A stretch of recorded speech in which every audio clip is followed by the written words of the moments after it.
Hey guys, it's Dr. May. How you doing today? Well, if you're angry, pissed off, annoyed, frustrated, this is the video for you. So I'm going to talk about some techniques for anger management, specifically techniques that have to do with our thinking, okay? Because there's different ways to manage our anger, and one of them is to work on the way we think about situations, okay? So it could really make a difference between whether we become angry or whether we are able to stay calm, all right? So I'll call this one angry thinking versus calm thinking, okay? So this is based on the idea that the way we interpret events or the way we think about them can really determine our reaction next, okay? So if you followed along with any of my emotion regulation videos, you've seen this diagram before, okay? So whenever we experience something, there's some kind of a triggering event, okay? So in this case, let's say some kind of a trigger, internal or external, that makes us feel angry. And then once that happens, in the middle, there's a cascade of thoughts, emotions, and bodily reactions. And based on how those interact, we then choose a response or an action, okay? So today, we're gonna try to change the trajectory here by working on our thoughts. Because when we change our thinking, it could change how we feel, and it could also change how we experience the emotion in our body, okay? So that's gonna be the main focus here, and I'm gonna go through several examples, okay? It may not be an exhaustive list, but we'll get some of the main ones, okay? All right, so here we go. So this, just some examples of how this idea works, okay? So let's say we're in this situation. Let's say you're the guy in that chair on the left, okay? So the situation is there's a girl behind him in the airplane and she's kicking his seat, okay? And maybe some of us have been through this before. I know I've been through this before. And depending on how you interpret that situation might depend on how angry you get.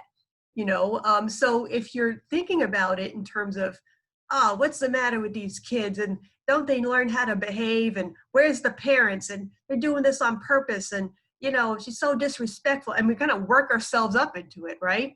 And we get more and more angry about it. But if you thought of it a little differently, like, it's just some kid, she's not even thinking about me, she's just having fun, she's on her iPad or whatever, and I'll just let her know it's bothering me because she probably doesn't even realize it, right? She's just in her own world being a kid, right? So if I think that way, I'm less likely to be really angry about it. So maybe my anger will be like a 3 out of 10 rather than an 8 out of 10, for example, right? So it really could shift how we react. Let's look here. Okay, so Charlie Brown and Lucy, okay? Who's a Charlie Brown fan, a Peanuts gang fan? So let's say Charlie Brown is being yelled at by Lucy. So no one really likes to deal with difficult people, right? Have someone yell at you or, criticize you in some way. So what would lead Charlie Brown to feel angry about it? Who do you think you are talking to me like that? What, are you disrespectful? What, don't you know who I am? You start thinking about it those ways, you start to get pretty angry. But if he says, you know what, this is just Lucy's personality. She's just focused on the game. She probably noticed I made a mistake. And yeah, I understand what I did wrong. Okay, then you're probably less angry about it. You're not taking it as personally. Okay, here's one more example. Okay, being stuck in traffic can get very frustrating. Sometimes road rage happens because the frustration escalates to anger. So you could kind of be really impatient about it. Come on, why aren't they moving? Come on, can't they go faster? And who does this guy think he is tailgating me? Or why is he going so slow? He's probably going slow on purpose. Okay, anger response. Okay, well, it's traffic, it happens. This is just the way people drive, or it just happens to be going home from work, a lot of people on the road. I'll just put my radio on and try to ride it out. Okay, not so angry now. Okay, see how it works? All right, so let's go through some other examples. So in the slides to come, on the left, I'm going to give an example of a common anger type thought, okay? And on the right, we're going to do an alternate calm type thought, okay? So the red side's going to be the anger on the left, the blue side's going to be the calm on the right, okay? So here we go. All right, so one main thing is we have to watch our language, okay? So if you find yourself talking about the situation or thinking about a situation and thinking should or must or it ought to, that means you're putting some kind of demand on reality that you want it to be a certain way. And the stronger your demand, the stronger it's going to have to be that way. Otherwise, you're going to get angry. Okay? So let's think about this. He should be acting this way. He shouldn't be acting that way. this must happen this way or else, right? When you start saying stuff like that, it just fuels the anger, all right? So one of the tricks you could use is, instead of, if you catch yourself saying should, must, or ought, switch it to prefer, right? Well, people should be respectful to me. Well, maybe they won't be, okay? So I could say, I would prefer that people respect me, okay? So this way it lightens it up a little bit. It's not as strong of a demand. Now it's just a preference, right? The traffic should move faster than this. Okay, well, I'd prefer that it moves faster. Okay, see how that like eases it up a little bit? So we just got to watch our language and change it up when we can. Okay, so it's a mindfulness. Got to be mindful of the words they're using. Okay, here's another one, right? When we get an argument with people, right, and angers flare, we get very rigid. We start insisting that we're right. We're stuck in our little rigid point of view, okay? And you're very intent on getting the person to recognize that you're right, okay? And you're probably trying to preserve some pride by, making sure that people recognize that you're right and you don't want to admit any mistakes, okay? But if you're only focused on your own viewpoint or your own sense of rightness, you're going to get stuck, all right? Because you're going to insist you're right. The other person's going to insist that he or she is right, and you're going to be at an impasse. And the argument is just going to escalate as you each try to get each other to hear each other's point of view, right? So what breaks the ice? Validation. So validation is, instead of just focusing on your own rightness, tell the person what you see in their point of view that might make sense. So this is validation. Put yourself in their shoes, step back from your own view for a minute, kind of imagine yourself from their standpoint, and put it into words and communicate it to them. And maybe even empathize with what they're going through. And that kind of helps, reach across the aisle, kind of show the person you're, understanding them, even if you disagree. And now the anger starts to go down, okay? And they might even do the same for you because you extended that courtesy to them, okay? And sometimes, if you really think about it, maybe they did have a point. Maybe if I stop protecting myself for a second and defending myself, maybe they're right too. Maybe we both had something valid going on here, okay? And chances are, if you're that rigid about it, you might be missing something. So always ask yourself, what am I leaving out, okay? Maybe there's some other part of the picture that could fill in some gaps here, okay? All right, next. Related to the shoulds and the musts, okay? Demands, okay? When we feel like life needs to go our way, or I have to get what I want, or it has to be this way or else, right? That's a demand, and it's putting a lot of pressure on a situation to conform to your expectations. And sometimes our expectations are totally unrealistic, and it's just not going to happen. And what happens is we set ourselves up, because if we expect too much, we're just going to get disappointed, and the disappointment could segue into anger very quickly, okay? And we can start getting into, this isn't fair, and it should be this way, and all that stuff starts to fall in. Right? So look at this picture, right? Sometimes we get so egocentric that it's like the earth revolves around us, right? And what we want. But it's just not that way. We're revolving around life, okay? Life isn't revolving around our little preferences, okay? So we have to adapt to other people and situations. So, okay, so the opposite of demanding that you get your way is, like they say, you can't always get what you want, right? So you got to accept reality. Okay, you got to accept that you're not always going to get what you want. You have to accept that you're going to be disappointed sometimes, okay? And people aren't going to be who you want them to be all the time. They're just doing their own thing. They're not trying to be, some special puppet for you, okay? So the more we accept that, the more the anger diffuses, okay? So look up radical acceptance skill. I have a video on it if you want. It's in DBT. Radical acceptance is a great way to diffuse your anger, because lack of acceptance leads to anger, right? When you insist it's your way and then it doesn't go to your way, and you keep on insisting it should be, that's a lack of acceptance, right? So letting all that go is really, really crucial for letting go of the anger. Okay, here's another thing. So related to that picture I showed before about the traffic, okay? Impatience can easily segue into anger, okay? And it doesn't have to just be sitting in traffic. It could be impatience with your own recovery, impatience with how fast somebody's walking who's next to you, impatience with a line at the grocery store, impatience with how slow your treatment is going, in terms of getting out of the hospital, right? It could be a whole lot of different things, right? But that's also very related to that idea of the earth revolving around me. I'm basically saying that everything should go on the schedule that I think it should go on. The timing of things should be the schedule that I want it to go up, how fast I think it should be, right? Should be, okay? But guess what? Life has its own pace. And no matter how hard we try, sometimes things go at a pace that we weren't planning, right? For example, right, I'm recording this in the middle of COVID-19. COVID-19 has slowed a lot of things down for people. You know, if their job is on hold, maybe they weren't making money as fast as they thought they would be, right? Or maybe they had to put off school for a little while and they're not going to graduate as fast as they thought, okay? So sometimes things just don't go with your speed, right? There's so many other things involved. So the main thing is we have to cultivate more patience, right? So practice accepting that life goes at its own pace, that people move at their own pace, that my recovery might move at its own pace. And it's not the pace that I'm insisting on. It could be very different. Okay, so the more I radically accept that, the more my anger could settle down.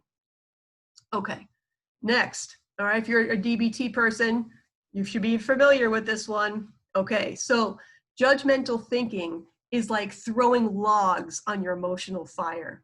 Okay, so the more judgmental you are, the more your anger is going to get bigger and bigger, right? Just think about it. So the more you talk about or think about how much you can't stand somebody, how much of a jerk this person is, how stupid they are, what an idiot, how disrespectful, how annoying. Like the more you keep throwing these judgmental words out, the more you're going to get angry, right? And when we ruminate, when we're upset and we think it over and over again, it just keeps fueling the fire, right? Instead of letting the fire die down, we're thinking it more and more and more, judging and judging, right?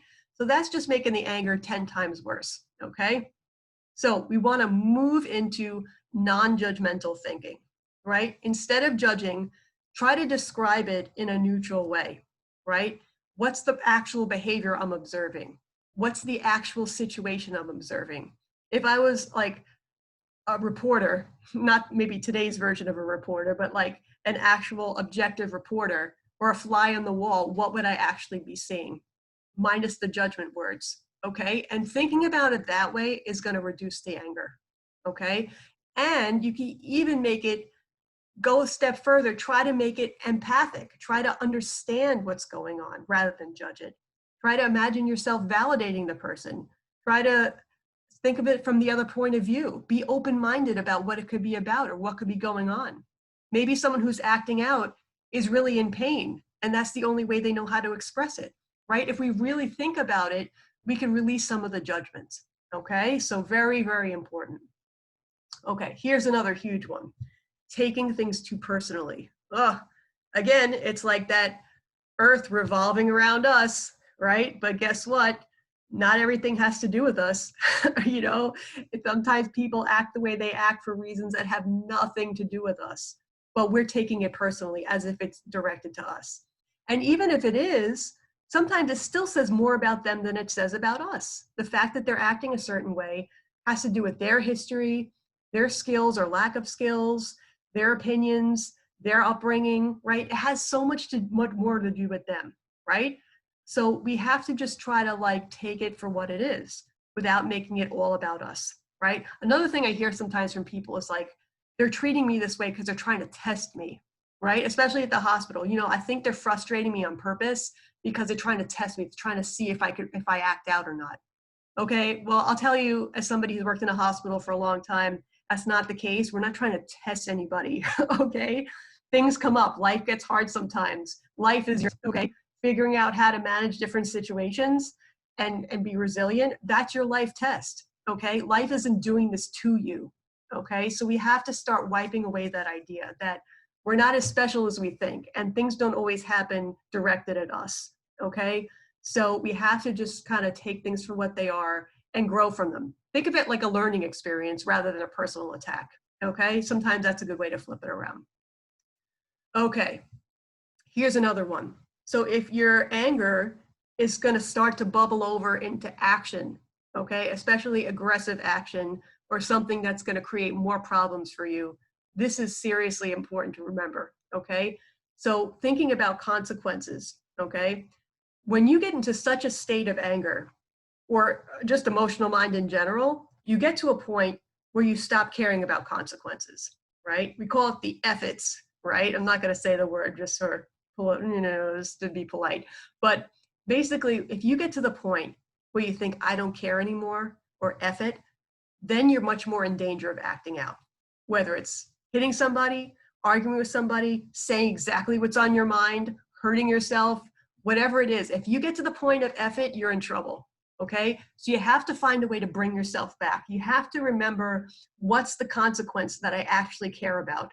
You know, is there one thing I can remember that's going to rein me in from acting out and going with my impulse? Okay, because once I push that block, like it says there, like if you can see in that picture, the whole stack is going to fall. Okay, it's going to lead to a cascade of other problems that's going to add to my misery. Okay, you could also do a pros and cons list. If you really want to, think about the pros of acting out versus the cons of acting out and see if that inspires you. Also the pros of using your coping skills versus the cons of using your coping skills. But whatever makes the consequence important to you, it's important to bring that back. Because once you get to the not caring, you're in trouble. Okay. All right, and I think this is my last slide, but anyway, related to that, if we focus on revenge and retaliation, we're going to get ourselves in trouble, right? So part of the rumination sometimes is how we want to get somebody back for disrespecting us or mistreating us, right? So if the anger was about that I didn't like the way someone behaved toward me, you know, and I keep focusing on how I'm going to get back to that person, the situation is just going to go on and on. It's going to get bigger and bigger because I'm going to do something and then they're going to do something and then I'm going to want to do something. And it's creating suffering on both parties. Okay. And perhaps it could lead to acting out behavior that's just going to get you in more trouble and make the situation worse, right? When we talk about distress tolerance in DBT, what do we talk about? Try not to make the situation worse. Okay. Revenge and retaliation and obsessing about it is just going to make it worse. So instead, we got to just think about what's going to create more peace in this situation. If I say such and such, is that going to create more trouble or more problems or more peace? Choose peace, okay? Choose a way to resolve it.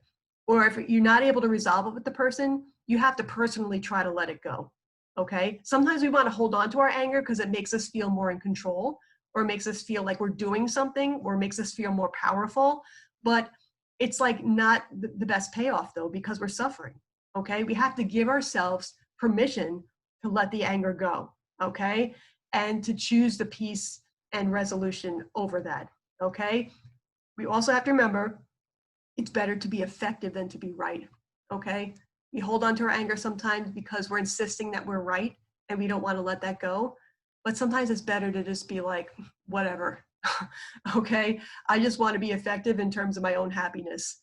Who cares if I'm right? I'm right and I'm wrong at the same time. I'm wrong because I'm creating the suffering, even though I'm right in that situation, okay? So there you go. So that's some of my examples. I hope you can recognize yourself in that. I'm sure we all go through that sometimes, or a lot of the time, you know. But observe your anger thoughts, step back from them, choose something different, okay? We all have that power. And if you're not able to do it in the moment, calm down first and then start to examine the way you think about things. I promise you, if you practice this, the anger won't bubble up as strongly. You'll just kind of get into the habit of more calm related thinking, and then things won't escalate as often, okay? So that's one of the perks of practicing. All right, so give it a go, okay? Good luck with that, guys. And I'll talk to you soon. All right, bye now.